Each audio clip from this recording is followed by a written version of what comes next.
Hello friends, someday और one day के part 6 में आपका स्वागत है। तो वो दोनों काफी टाइम तक डेट करने के बाद एक अपार्टमेंट में ही मूव हो जाते हैं। वो दोनों एक दूसरे के साथ काफी खुश रहते हैं। तो फाइनली वो टाइम आ ही जाता है जब सुवान संघाई जा रही थी। तो सेंग यानी कि जीवई को तो पता ही था कि ये वही टाइम है जब आगे उसका प्लेन क्रैश में मौत हो जाएगा। तो वो चीजों को बदलने की कोशिश करता है और सोचता है कि वो सुवान को पहले ही प्रपोज कर देगा और उसके साथ संघाई जाएगा। लेकिन आपको पता ही है कि ऐसा हुआ नहीं। सुवान पहले ही संघाई चली गई और जीवई उसके बाद वाली फ्लाइट लेकर संघाई जा रहा था। उसे पता था कि यहाँ पर उसकी मौत हो जाएगी। वो कंफ्यूज्ड था कि क्या करे। तभी उसके सामने आता है जीवई अपनी ओरिजिनल बॉडी में। वो सिंह वाले जीवई से कहता है कि तुम्हारे पास चॉइस है, तुम इस फ्लाइट में मत जाओ और यहीं पर रुक जाओ तो जिंदा रहोगे और हमेशा सुवान के साथ रहोगे और तुम्हें उन सब दर्द से भी नहीं गुजरना होगा जिससे मैं गुजरा हूँ। तो सिंह वाला जीवई कहता है फिर तो सुवान मेरे मरने के बाद कभी पास्ट में जाएगी ही नहीं और न ही फिर हम कभी एक दूसरे से मिलेंगे और प्यार कर पाएंगे। और वैसे भी जो कुछ हुआ है उसे बदला नहीं जा सकता है। तो कम से कम तुम अपने ओरिजिनल जीवई के रूप में ही सही सुवान का ख्याल रखना और उसका साथ देना। वो जीवई को अपना सेल फोन और रिंग दे देता है और फ्लाइट में चला जाता है। उसकी मौत हो जाती है और फिर उसकी आंख खुलती है। 2008 के पहले कोमा से बाहर आने के बाद उसे बहुत ज्यादा दर्द से गुजरना पड़ता है अपने पैरों पे खड़ा होने के लिए। बैक इन प्रेजेंट यानी कि 2019 अब सुवान ये जान चुकी थी कि जिससे वो प्यार करती थी वो हकीकत में जीवई ही था। वो उससे गले मिलकर रोती है। ये बहुत ही इमोशनल मोमेंट था खास करके जीवई के लिए। तो वो उसे आगे अपने घर ले आती है। जीवई सुवान से कहता है कि इस बार तुम पास्ट में जाना तो कुछ बदलने की या हमें इन सब के बारे में बताने की कोशिश मत करना। बस हमें एक रास्ता निकालना होगा कि युनरू और जू दोनों ही जिंदा रहें और खुश रहें, क्योंकि जो कुछ भी हुआ है उसे बदला नहीं जा सकता है। जो कुछ भी हुआ है वो बार बार हो रहा है और वो चाहे जितना भी कोशिश करे कुछ बदल नहीं पा रहा है। हाँ, कुछ छोटे मोटे चेंजेस हुए हैं, जैसे इस बार जब वो सिंह की बॉडी में मरने वाला था तो उसने अपना सेल फोन मुझे दे दिया और साथ ही रिंग भी, और उसने कुछ अलग तरह की बातें भी कही।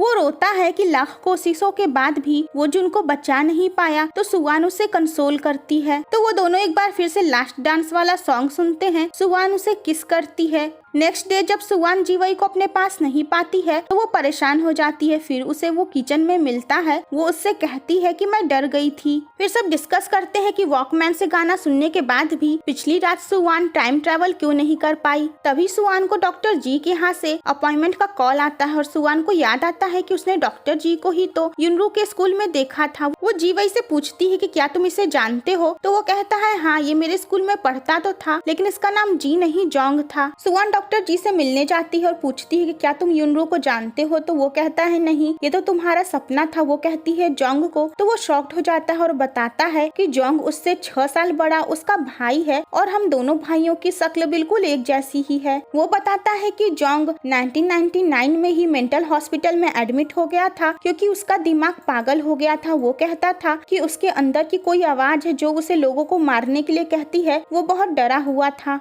सुवान कहती है कि मैं आपके भाई से मिलना चाहती हूँ। वो सब कुछ बता देती है कि युनरू वाली बात एक ड्रीम नहीं थी बल्कि वो टाइम ट्रेवल करके पास्ट में चली गई थी। डॉक्टर जी फ्लैशबैक में सोचता है कि कैसे जोंग उसे युनरू की फोटो दिखाकर कह रहा था कि ये सुंदर है ना, तुम इसे चाहते हो, डोंट वरी, ये तुम्हारी ही होगी। तो आगे जीवई अपने हाई स्कूल जाता है जोंग के बारे में और भी ज्यादा पता लगाने के लिए। और इधर डॉक्टर जी आता है सुवान के घर। वो सुवान से कहता है कि तुम्हें लगता है मेरा भाई जोंग युनरू के ऊपर अटैक किया था। तो सुवान कहती है हाँ। वो कहता है कि मेरा भाई इतना सीधा था, वो किसी को हार्म नहीं पहुंचा सकता है। तो सुवान उसे बताती है कि वॉकमैन और गाने के जरिए वो टाइम ट्रेवल करती है। वो उसे युनरू की डायरी भी दिखाती है। तभी जीवई का कॉल आ जाता है। सुवान जोंग के बारे में उससे बात करने लगती है। इधर डॉक्टर जी वही गाना सुनता है और वो भी टाइम ट्रेवल करके उसी रात पहुंच जाता है जब युनरू के ऊपर अटैक हुआ था। तो एक्चुअली जब युनरू का पास्ट में कार एक्सीडेंट होने वाला था तो जोंग उसे सही टाइम पर बचा लिया था। लेकिन फिर उसी मोमेंट पे डॉक्टर जी टाइम ट्रेवल करके जोंग के यानी अपने भाई के अंदर ही आ गया और फिर डॉक्टर जी ही युनरू के ऊपर अटैक कर दिया और उसको मॉलेस्ट करने की कोशिश करने लगा। युनरू अपने आप को बचाने की कोशिश कर रही थी लेकिन डॉक्टर जी को दिखाई दे रहा था कि युनरू उससे कह रही है कि अगर तुम मुझे चाहते हो तो मुझे मार डालो, क्योंकि डॉक्टर जी की दिमागी हालत ठीक नहीं थी। वो एक साइको था। तो वो युनरू के ऊपर पीछे से अटैक किया और जैसे ही उसे मारने वाला था वैसे ही प्रेजेंट टाइम में सुवान डॉक्टर जी को जगा दी और इस तरीके से पास्ट पास्ट में फर्स्ट अटैक में युनरू की जान बच गई थी।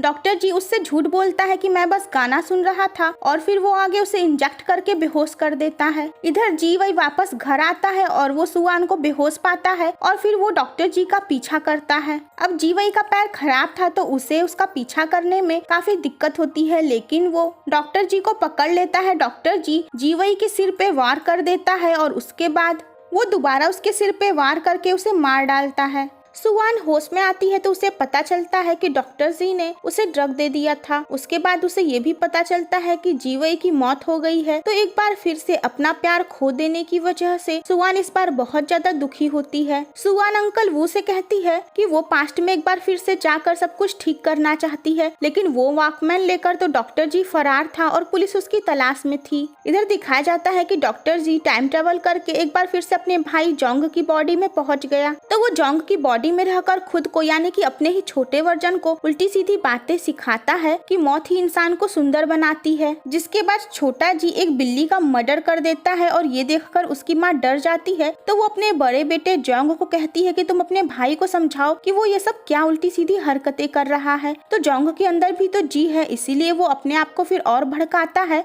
और कहता है कि हमें अपनी सोच को दूसरों से छुपा कर रखना होगा। वो उसे क्लास में लेकर जाता है। तो फ्रेंड्स, जिस रात साइरू का मर्डर हुआ था तो उसका मर्डर भी यही डॉक्टर जी ने किया था। वो उसका मर्डर अपने छोटे वर्जन के सामने ही करता है, साइरू को इंजेक्ट करके। और इस तरीके से डॉक्टर जी ने ही खुद को इतना ज्यादा साइको और पागल इंसान बनाया था। बैक इन प्रेजेंट सुवान डॉक्टर जी और जोंग का कनेक्शन समझने के लिए अंकल वू के साथ जाती है जोंग से मिलने, जो कि इस समय मेंटल हॉस्पिटल में रहता है। तो जोंग याद करता है कि उसके अंदर उसके भाई डॉक्टर जी ने ही वो सारी हरकतें की थी और जोंग बेचारा तो एक सीधा साधा इंसान था जो समझ नहीं पाया कि उसके साथ ही क्या हो रहा है। पहली बार उसी ने अपने भाई को युनरू के ऊपर अटैक करने से रोका था, लेकिन चूंकि उसके अंदर डॉक्टर जी था तो वो सारी हरकतें करता गया और जोंग इसीलिए मेंटली डिस्टर्ब हो गया क्योंकि वो सारा काम उसी की बॉडी में रहकर करता था। सुवान को यकीन हो जाता है कि डॉक्टर जी ने ही युनरू को मारा था। सुवान को पता चलता है कि डॉक्टर जी को पुलिस ने अरेस्ट कर लिया। वो डॉक्टर जी से गुस्से में पूछती है कि तुमने ये क्यों किया। तो डॉक्टर जी कहता है तुम गलत पर्सन से क्वेश्चन कर रही हो, तुम्हें ये खुद से पूछना चाहिए कि तुमने क्या किया है। तो सुवान को पुलिस से वॉकमैन और कैसेट मिल जाता है। वो वॉकमैन को रिपेयर करवाती है और एक बार फिर से टाइम ट्रेवल करके पास्ट में पहुंच जाती है। तो वो उसी टाइम पर पहुंचती है जिस टाइम से वो वापस आ गई थी। वो अपने सामने जीवई को जिंदा देखकर इमोशनल हो जाती है और उसे ये भी पता चल चुका है कि जीवई ही उसका प्यार सिंह था। वो उसे गले लगाकर रोने लगती है। जीवई पूछता है कि क्या हुआ, तो वो बताती है कि वो फ्यूचर में चली गई थी 2019 में, फिर वो उसको घर छोड़ने जाता है। तो फ्रेंड्स, जीवई को भी इस बात का यकीन हो गया था कि ये लड़की युनरू नहीं है बल्कि फ्यूचर से आई हुई सुवान है और वो सुवान से ही प्यार करता है। लेकिन फ्रेंड्स, नेक्स्ट डे कुछ अजीब हो जाता है। युनरू की आँख खुलती है और सुवान इस बार अंदर कैद हो जाती है। तो युनरू जागने के बाद खुश होती है और उसके बाद वो सुवान बनने का ही नाटक करती है। वो अपनी फैमिली मेंबर्स के साथ भी बिल्कुल वैसा ही बिहेव करती है जैसा सुवान किया करती थी। लेकिन उसका भाई कहता है कि आज तुम फिर से थोड़ी बदली लग रही हो। जीवई उसे लेने आता है तो वो जीवई से भी बिल्कुल सुवान जैसी ही बातें करती है। वो बहुत खुश रहती है क्योंकि वो जीवई को लाइक करती थी और वो सोच रही थी कि सुवान बनकर ही उसे जीवई का प्यार मिल सकता है। युनरू स्कूल पहुंचती है और वो जोंग को देखकर डर जाती है। तो फ्रेंड्स, इसका नेक्स्ट पार्ट देखना मत भूलिएगा।